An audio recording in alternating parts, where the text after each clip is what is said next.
Hi guys, welcome back to my Brave XVS guide. Now I'm gonna review Whimsical Winter Tiana. So let's start on how to use her normal form. So on normal form, she is a buffer and healer, so she cannot attack, and that means her amazing magic stats and true double hand magic are useless. But still, she is perfectly good because she gets 75% magic efficient. From what I can remember, it is the highest on the game. 75%, that's insane. And if you bring her to Class of Will, she will be really great because she gonna fill your morale gauge every turn, 200 points. Okay, so very nice, you don't need to do anything. And talking about buffing, she can give your party 30% increase on fire, earth, wind, water, and lightning damage boost. Okay, and that's good, but I don't think it is that important. I think the reason for this skill is to imbue herself, not imbue, okay, I mean to increase her elemental damage because she get 50% damage boost to those elements. Okay, depends on what you choose. And yes, even if you don't need that elemental damage boost, then I can say the side effects are still pretty good because, for example, if you use fire, you also give your party 50% accuracy. 50% accuracy is quite huge on this game, okay? So very nice. You can also get damage mitigation, 2 physical evasion, 5000 health barrier, and 5 limit burst to all. So yes, very nice support, and because she is quad caster, that means you can feel like 20 limit burst to all allies, but yes, that's pretty good. And her normal attack also give your party 30% AoE re-raise and 100% raise. Okay, very nice, especially if you need to fight against powerful attack almost every turn, then your party, I can say, you can survive that. Okay, because you don't need to wait for limit burst, you don't need to worry about Grandis, etc. for AoE re-raise. Very nice. But I think the best support ability that she has on this form is the 150% fire, earth, wind, water, and lightning resist. Okay, this lasts for 5 turns, which is amazing.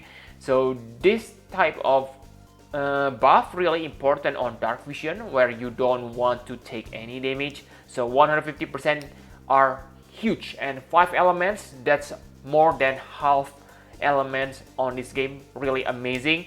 And after 5 turns you still retain 75%, so yes, very amazing elemental buff. And if your tank can block the damage, then you also gonna love this Grandis, okay, because one of her Grandis gonna give you fire, earth, wind, water, lightning, absorb. Wow, very amazing, but it only lasts for 1 turn, so only useful for threshold attack. Okay, and talking about stats buff, it is not impressive because she is only kind of maxed on 280%. Okay, and that's it. For her limit burst, I can say it is nothing special. Okay, moral gauge is nice, but the best part is the health and MP refill 100%. So this is gonna be useful if the enemy able to, let's say, drain your MP or something like that. But other than that, I think you want to use her Brave Shield limit burst. So let's take a look on Brave Shield form.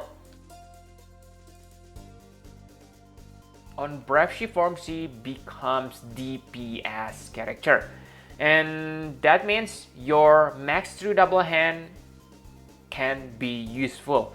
Okay, and the unique thing is, other than 100% chain modifier cap, she also get increased chain modifier for elemental chain. This is really good because that means she can reach her maximum damage faster. It is really important because she is a finisher. Okay, so you get more damage on the battle. And maybe the bad news is she loses her morale regen passive. Okay, but I guess it's okay if you use her as DPS. And yes, she able to chain with Bolting Strike and Chaos Wave Awaken. The damage is the same, 356 and 706 on Class of Wills when you have maximum morale. One thing that really bad from this Bolting Strike and Chaos Wave Awaken chainers are you need to stack 25 times for maximum damage. Sure, they deal amazing damage, but 25 times it takes time to reach maximum damage, because let's say you activate your pentacast. That means you need 5 turns to reach maximum damage, okay? And if you die in the battle, you need to restack it again, which is kind of bad. Okay, but yeah, if you don't die after 5 turns, she gonna be really powerful Chaos Wave Awaken and Bolting Strike Chainer. And she can become your Pentacaster when she use her cooldown ability, and it also break 85% spirit and 30% throwing weapon. So yes, her damage gonna improve a lot. The thing is, make sure you use her normal form elemental damage boost first, because 50% damage boost increase is no joke at all. Okay, so the setup is like, on the normal form, use her elemental damage boost to herself. After that, Breath Shift, and then start stacking your Bolting Strike and Chaos Wave Awaken Chainer. It is really simple to use, and I can say that yes, her Breath Shift Limit Burst is good, but you don't want to use it as your main attack. The first reason is it requires 60 Limit Burst Crystal, so it is a lot.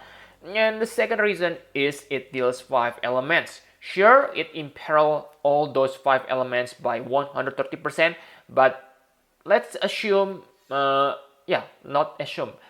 Most enemies on the game right now, the trial, have like almost 100% resistance on all elements except for one element.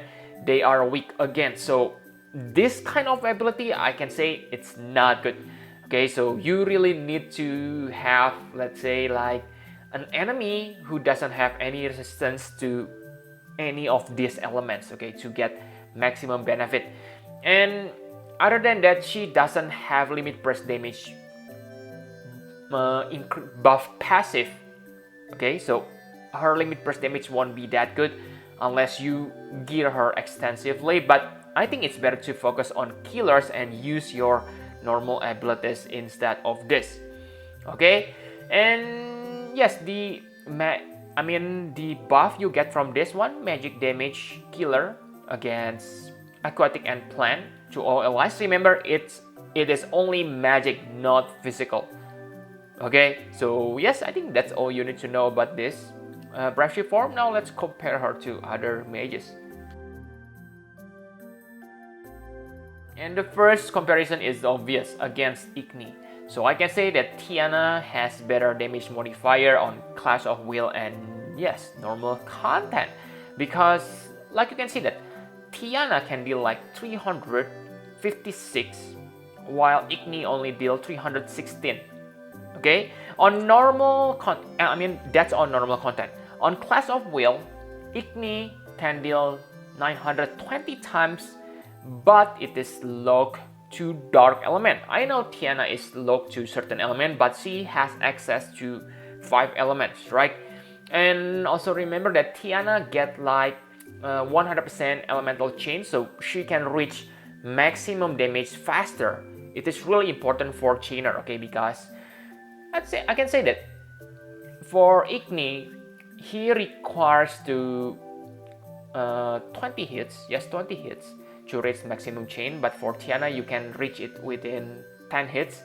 So you kind of wasted one Chaos Wave Awaken, I can say, for Igni. So yes, Tiana is better in both normal and Clash of Wills. But the biggest advantage Igni has over Tiana is he doesn't need to stack. Okay, Tiana needs to stack 25 times. So it's obvious on early part of battle, Igni will be more powerful, especially on the normal content. On Clash of Will, maybe it is not that important because on the beginning, you still need to build your morale gauge. So yes, you don't need to worry about them damage on the early phase of Clash of Wills. Okay, and the biggest, my favorite thing about Igni is his Chaos Wave Awaken is flexible. That's it. And if you compare Tiana to original mage, I can say that Tiana don't need to wait for super limit burst. doesn't need limited burst damage buff or passive, so I can say she is really superior. But again, she needs to stack. That's her biggest weakness. Okay, for other characters like post, basically original mages, they don't need to stack. Need to only wait and unleash the attack. Okay, and Tiana also kind of lack Pentacaster partner. Okay, from what I can remember, the great Pentacaster right now is only Igni, but Igni Chaos Wave Awaken. I mean, Tiana Chaos Wave Awaken only accessible through 2 elements, right? Yeah, 2 elements. So yeah, I don't think she has lots of partner. Okay, so yes, I think that's all you need to know about comparison for Tiana. Now my conclusion for her. I can say that she is not flexible, but she is still great because she has access to 5 elements. So yes, it's okay, pretty decent, and she can deal very nice damage on Class of Wheels. Okay, what not to love, especially on current Class of Wheels, where she has Aqua and Plant Killer, which is suitable for the bosses. And for outside of Class of Wheels, I can say that her 150% element resist buffs are insanely useful for Dark Vision. Okay, but her DPS may be not that good for Dark Vision because yes, you need to stack 25 times. So yeah, try to holding back. It's not my thing. And I can say that her Trust Master Reward and STMR, also Vision card, are not interesting at all. So first, the Trust Master Reward 58 magic. It is high for Trust Master Reward level, but you can get like 70 magic for free. So it's nothing good. Okay, Auto Protect, Auto Shield, they are good, but again, on the battle, you usually get better buffs from your buffer. So again, it's useless buff. For STMR, I can say that it's also bad. Not bad actually, but not that interesting except for herself. If you use Tiana, you want this STMR because you get static magic boost, which is gonna improve her. But for other mages, I don't think this is something I will chase. For the Vision card, again, it has nice magic boost, 110, but the abilities are simply lackluster. Why? Because the boost for magic and spirit are simply too low, 30%. So the traditional Vision card kind of gives you 80%, 100% attack or magic boost, but this time only 30%. So let's use this example. Okay, for 100% attack boost or magic boost, you kind of need 2 slots to get the same effect. But this card is special because this gives you plant and aquatic killer, and we have like 75% killer on abilities, so I can say this Vision card is not good. Okay, and I think that's all you need to know, guys, about Tiana. In the end, I give her 9 out of 10. So if you really like that elemental resist buff for Dark Vision, and you always want to score high on Class of Wheels, I can say that yes, pull her, she is great, but for me, she is not that interesting, especially I think Xenogears banner gonna come soon, so yes, I will wait for Xenogears. Okay, and I also have Eldrin, so yeah, she is great, okay, but I won't pull for her. Okay, thank you very much for watching, please hit the like button and subscribe to my channel for more Final Fantasy Prep XVS guide. Bye bye guys!